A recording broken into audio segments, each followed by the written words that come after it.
Usability testing atau disingkat menjadi UT adalah salah satu metode validasi yang menggunakan takaran kualitatif ataupun kuantitatif untuk menguji fungsionalitas sebuah produk dengan cara mengamati perilaku pengguna pada saat menggunakan produk tersebut. Pada umumnya, sebuah sesi UT terdiri dari fasilitator atau periset, partisipan, dan sebuah skenario. Fasilitator akan memberikan beberapa pertanyaan atau tugas yang sesuai dengan skenario kepada partisipan. Jawaban dan perilaku partisipan selama sesi akan diperhatikan dan dicatat oleh fasilitator sebagai data awal. Dalam perancangan pengalaman pengguna atau biasa disebut desain UX, usability testing merupakan salah satu metode validasi yang memiliki peranan penting.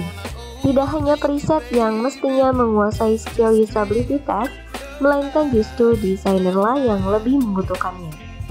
Nah, mengapa harus desainer?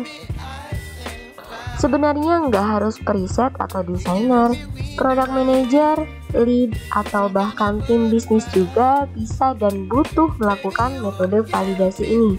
Tetapi, patut dipertimbangkan bahwa usability test adalah jembatan antara aku, desainer, dan kamu, pengguna.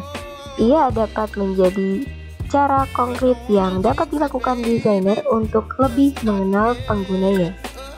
Sebagai desainer, UT membantu kita dalam menggali bagaimana perilaku, kebutuhan, motivasi, intensi, bahkan ekspektasi pengguna.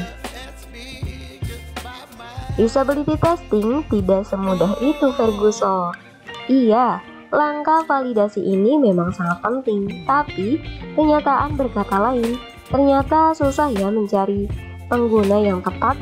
Selain itu, UT memakan waktu yang sangat panjang. Bingung bagaimana cara agar tidak bias?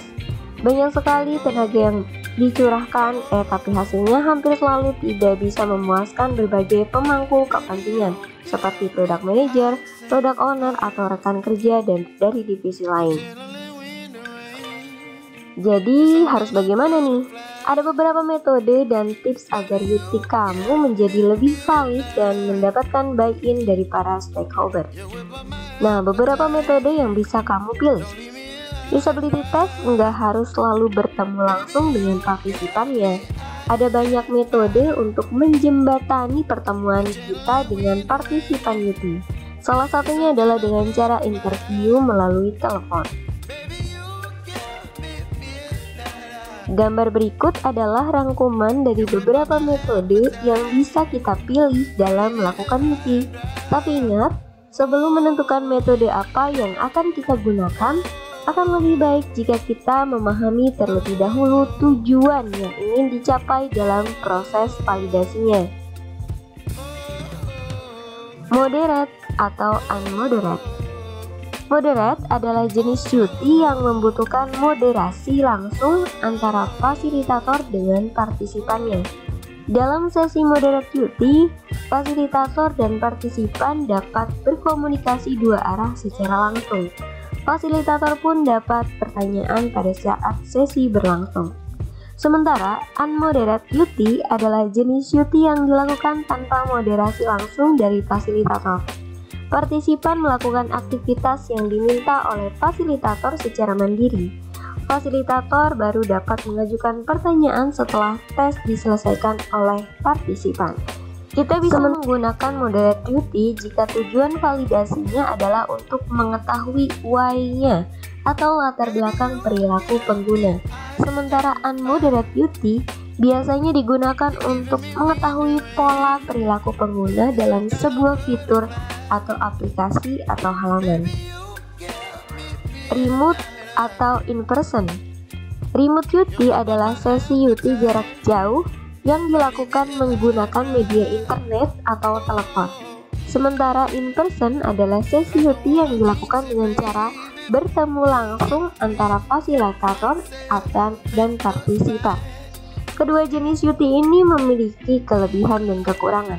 Tentunya, remote UT menghabiskan biaya yang lebih sedikit dibandingkan dengan in person.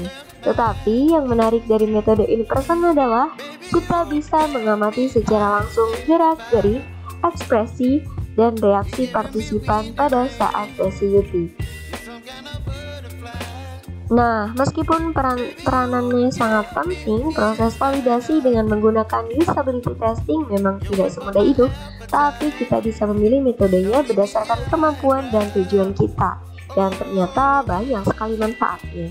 Selain sebagai jembatan antara desainer dan pengguna, sebenarnya usability test yang dilakukan dan didokumentasikan dengan baik juga akan menjadi jembatan antara stakeholder dengan pengguna. Sebab tidak hanya desainer yang wajib memahami pengguna, stakeholder pun memiliki tanggung jawab yang sama.